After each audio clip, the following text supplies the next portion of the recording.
Okay, so welcome back. So we are going to have two more presentations in the next section.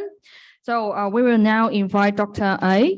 Fukuzawa to share on quantitative and qualitative study of residents of a city in Chiba prefecture with an aging population of over 50%.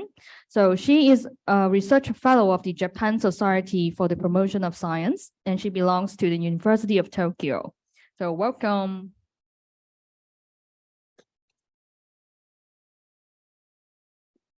Hello, my name is Fukuzawa from University of Tokyo. Today I'll present about quantitative and qualitative study of city with over 50% of aging residents. And I actually added the subtitle, Who Can Maintain Ikigai? So Ikigai is a Japanese word and it's an index of well-being. So because Ikigai is one of the most important keywords of today's presentation, first I will show you what Ikigai is, and I will show you why Ikigai declines with aging. And then I will show you who can maintain Ikigai. And as an example of people who can maintain Ikigai, I will show you an example of active older residents of Fuseshimachi, a city with very high aging rate. So Ikigai can be translated as life worth living in English. And the online translator suggests that there are the Chinese version of the Korean version of Ikigai. And I have no idea if they're correct, but yes. The definition of Ikigai is a feeling experienced by people doing useful things for others or society, who consequently feel that life is worth living. Ikigai is one of the most used indices of well-being found in Japanese studies on older Japanese people. It said having Ikigai and maintaining Ikigai is beneficial. For example, one longitudinal study shows that Ikigai can reduce mortality risks among Japanese older people. So according to previous researches, there are three aspects. Three aspects are included by one word, Ikigai. Ikigai emotion, Ikigai future, and Ikigai society. So an example of items measuring Ikigai emotion is, my life is mentally rich and fulfilled. An example for Ikigai future is, I would like to develop myself. An example for Ikigai society is, I feel that I'm contributing to someone or the society. So the first aspect, Ikigai emotion, it's said to be similar to subjective well-being, such as life satisfaction and positive affect. The second one, Ikigai future, is similar to purpose in life of psychological well-being. The third one, Ikigai society, is said to be unique aspect of Ikigai. So Ikigai, one word, has such several meanings and several aspects. And actually, on average, it said Ikigai tends to decline with aging. For example, one study showed over 40% of people lost their Ikigai in 6 years. And according to our data too, the mean Ikigai of older Japanese people declined significantly in 4 years from the baseline to follow-up. Why does Ikigai tend to decline? I will show you one of the reasons based on our previous longitudinal study. Usually, so this is a regression analysis model predicting Ikigai, the combined three aspects. So we say Ikigai all.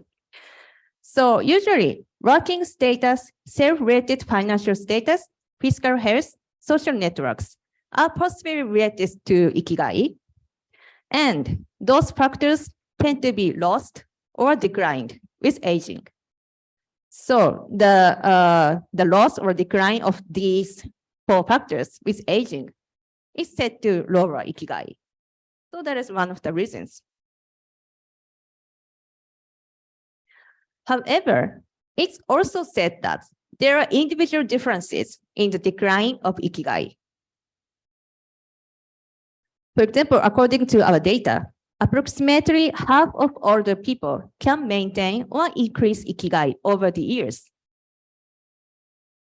So we can say that although ikigai tends to decline on average, some people can maintain or even increase ikigai. So our next question is that who can maintain ikigai? So I will show you a case on social participation in a city with a high aging rate. The name of the city is Fukuzawa. It's really difficult to pronounce, but it's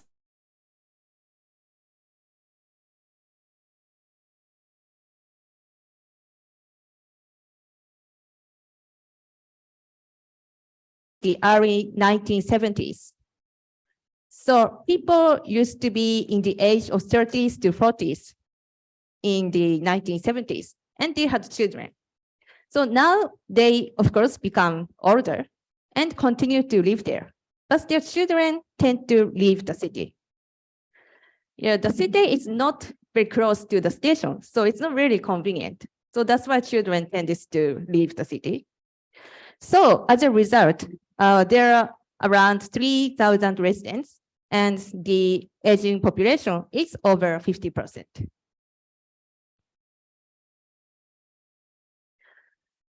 So our university, the Institute of Gerontology of the University of Tokyo, started a project named Fukuzawa Future Project.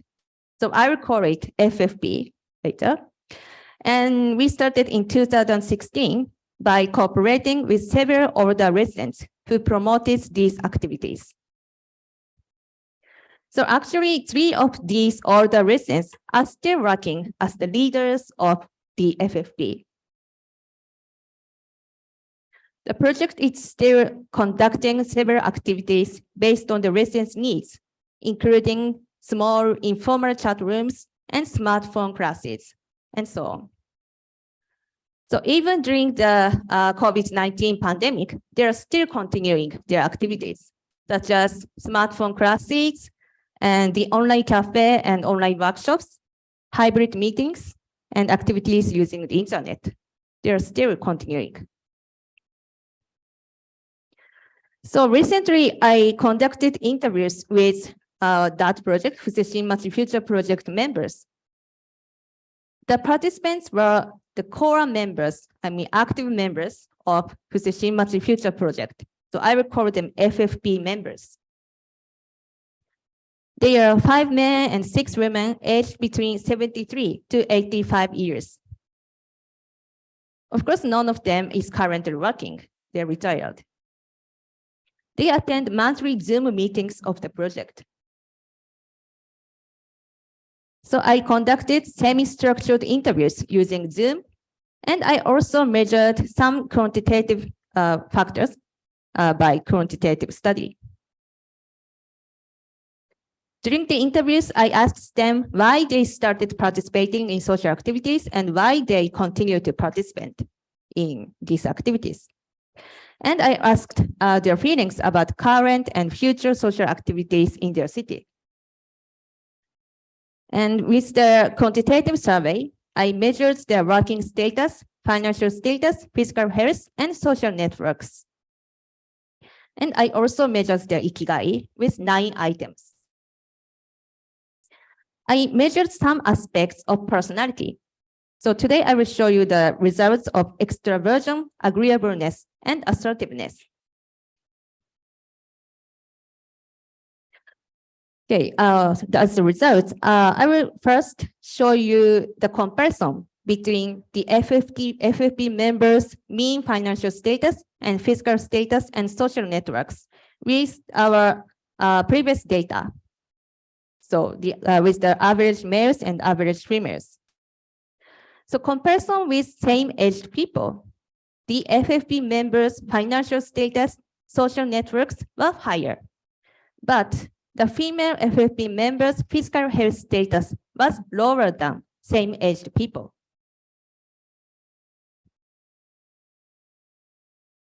I also compared their ikigai scores with the average males and average females. So here are the 3 aspects of ikigai. ikigai emotion, ikigai future, ikigai society, and combined ikigai. And the birth means the average male, FFP males, average females, and FFP females. The tendencies were common. The FFP members' ikigai was higher than same-aged people. The FFP males' ikigai emotion was higher than average males' ikigai emotion. And FFP females' ikigai emotion was higher than the average females' ikigai emotion. So it was common in all of the aspects.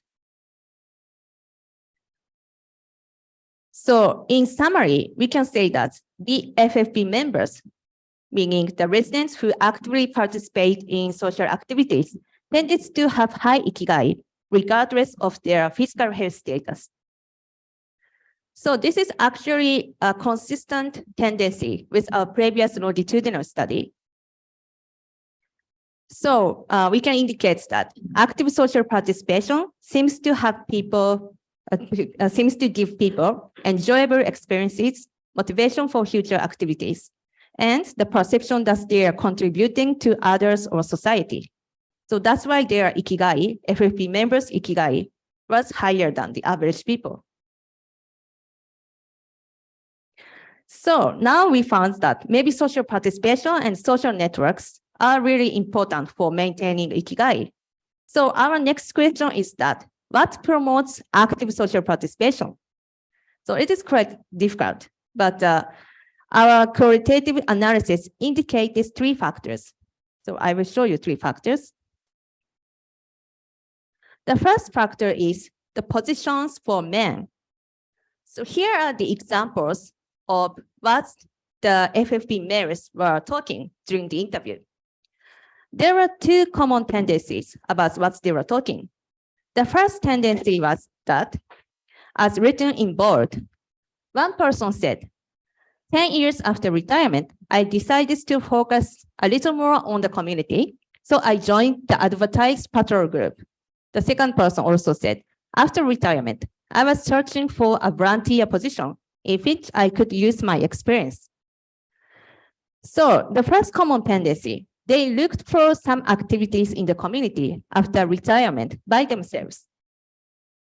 The second common tendency was, as written in with underline, one person said, since then, I was twice appointed as the neighborhood association's chairman. The second person also said, I was invited to help with the current smartphone classes as a lecturer. So the second common or lecturers among others. So that's why they continued the participation. So maybe I indicate that the positions is a really important keyword for men to participate and continue social activities.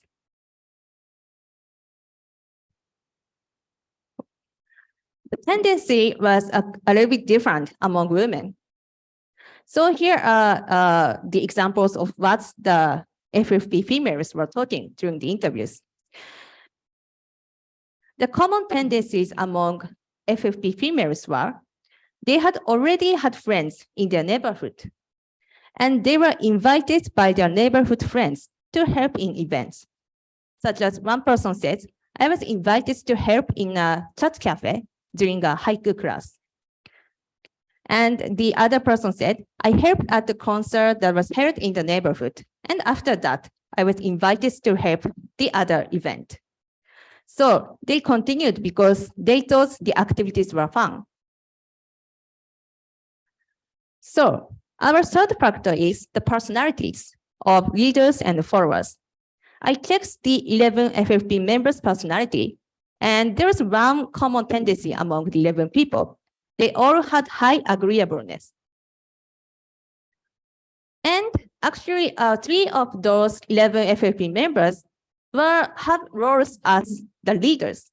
So the 3 of them are leaders. And two leaders have the common tendency. A male leader and a female leader had high extraversion, high assertiveness, low aggression, and high agreeableness.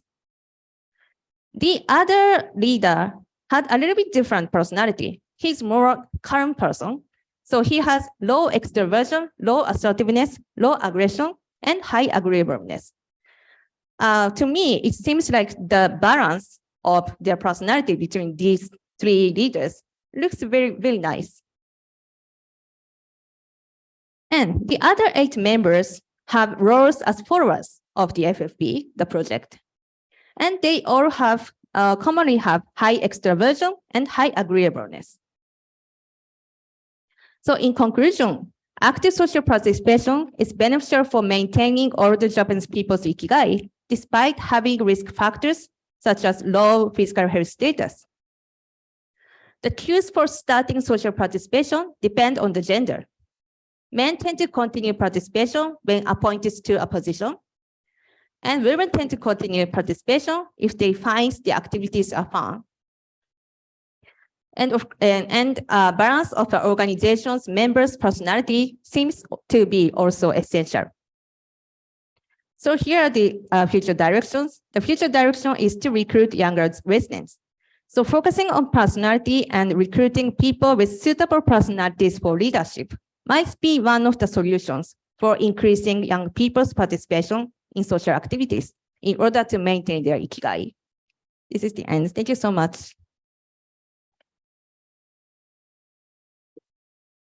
Thank you for the presentation, and I learned a new Japanese word called ikigai. Okay, so now we open the time for our audience to ask questions. So if you have questions, just raise, and you can use the microphone in front of you. And for those who joined on Zoom, please feel free to type your questions on the chat room. Any questions? Okay, please. Thank you, for the presentation, and I find the personality and a reason for participation very interesting. I think of my parents, and I think they fit into that category. One of them chasing for pursuing positions, and another for friends. And I'm wondering, because you mentioned that the FFP group members who are more likely to have higher ikigai than the average community people. Would that be a reason that they want to join the FFP instead of like going there and maintaining that ikigai? Oh, yes. Thank you for your question. Yes, I think that's a really important point. And one of the limitations of my study is that we don't know the causal relationship. Ikigai might be the reason why they participate in such activities. So we don't know the causal effect yet. So maybe the future longitudinal study should be needed. But yes, I think the previous longitudinal study, a quantitative study, shows the causal relationship. So social networks and social participation at one time predicts the future ikigai. So there is the finding that's shown in a previous paper. So I believe that the social participation is a result, is a reason, and ikigai is a result. Yeah. So, but maybe future longitudinal study might be some more study might be necessary. Yes, but thank you.